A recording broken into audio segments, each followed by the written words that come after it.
जैसा कि आप सभी जानते हैं कि समूचे देश में CAA लागू हो गया है।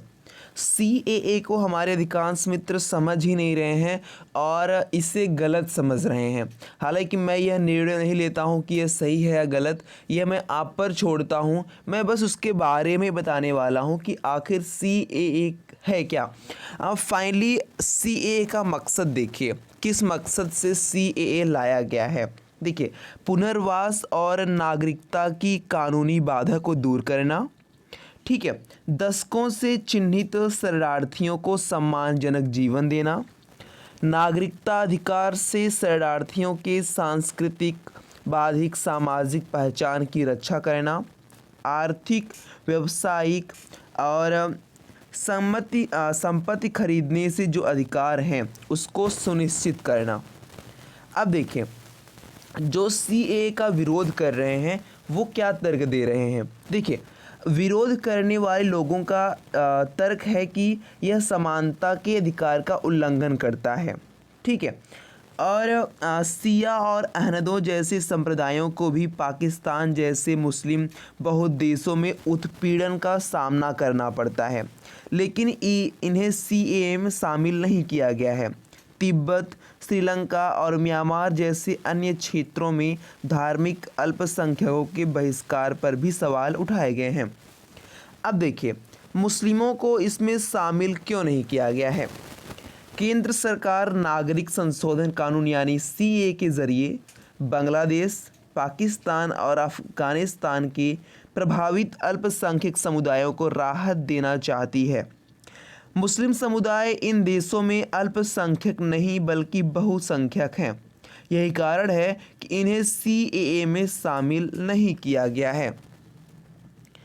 अब देखिए, नागरिकता लेने देने वाला कानून, इसमें किसी भी भारतीय को नागरिकता नहीं जाएगी, मतलब किसी जो भारत में रह रहा है उसकी नागरिकता नहीं जाएगी।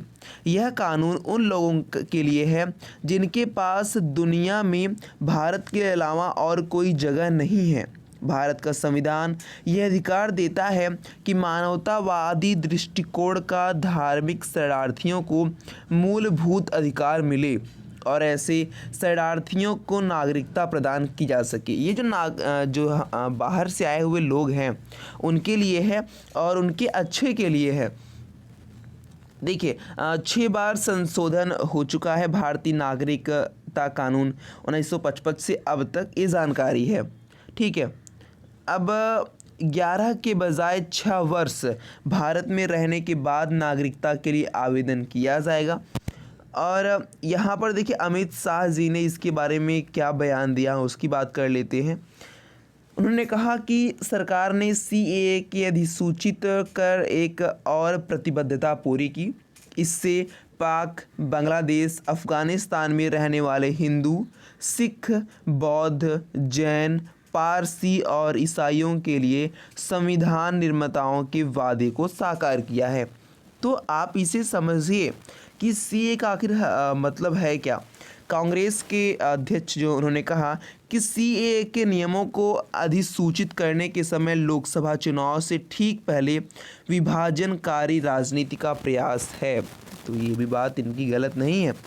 ममता बनर्जी ने कहा कि अगर CAA लोगों के समूहों के साथ भेदभाव करता है तो हम इसका विरोध करेंगे।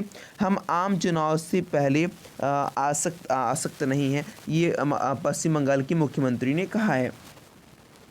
तो ये समझिए, ये एक ऑनलाइन जो इसका CAA का जो है ये ऑनलाइन किया जाएगा और नागरिकता के लिए आवेदन प्रक्रिया जो है ऑनलाइन रहेगी। पंजीकरण की वेबसाइट दिया गया है, उस पर आप आवेदन करेंगे और आपको ये बताना होगा कि आप भारत में कब आए हैं।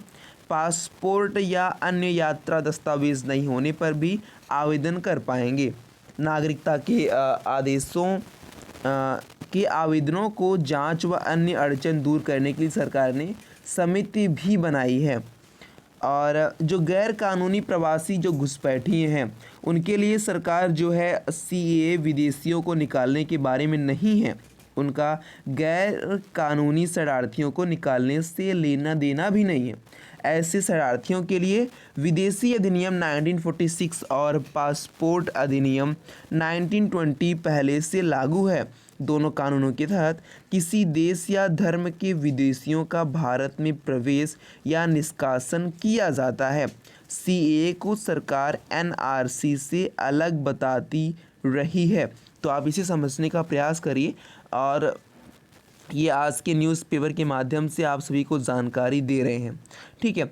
और अब ये जो है समिति तय करेगी, जब आप ऑनलाइन कर देंगे इस सीए के फॉर्म को, उसके बाद समिति तय करेगी कि आपको नागरिकता मिलेगी या फिर आपको नागरिकता नहीं मिलेगी, ठीक है।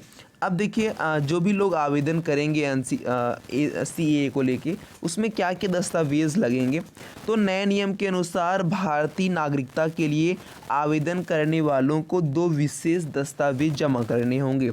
भारतीय नागरिक को आवेदक के चरित्र के बारे में शपथ पत्र की गवाही देनी होगी, और उसके बाद अपने दादा और दिया गया कि संविधान की 8वीं अनुसूचियों में सूचीबद्ध भाषाओं में से किसी एक का पर्याप्त ज्ञान होना चाहिए, ये इसमें कुछ दिया गया है। और नागरिकता के लिए आवेदन फॉर्म 8A में क्या देनी होगी जानकारी। तीसरी अनुसूची के प्रावधानों के तहत पंजीकरण की योग्यताओं को पूरा करने वाले किसी व्यक्ति को नागरिकता प्रदान करने के लिए आवेदन फॉर्म 8A में दिया जाता है, जिसमें लिखा है कि व्यक्ति को यह घोषणा भी करनी होगी कि यह उसका आवेदन स्वीकृत होने पर उस देश की नागरिकता अपरिवर्तनीय रूप से त्याग दी जाएगी।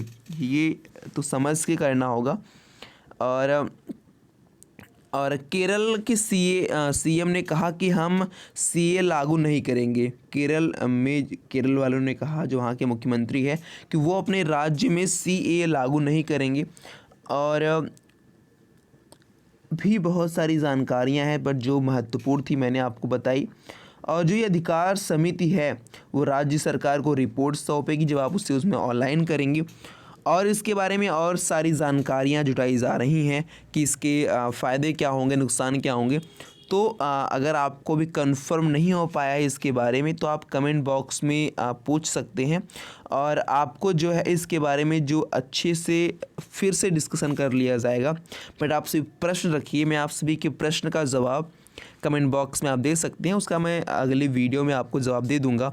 अब मिलेंगे नेक्स्ट वीडियो में। जय हिंद। ये सारी जानकारी न्यूज़पेपर के माध्यम से आपको दी गई है। मिलेंगे नेक्स्ट वीडियो में। जय हिंद।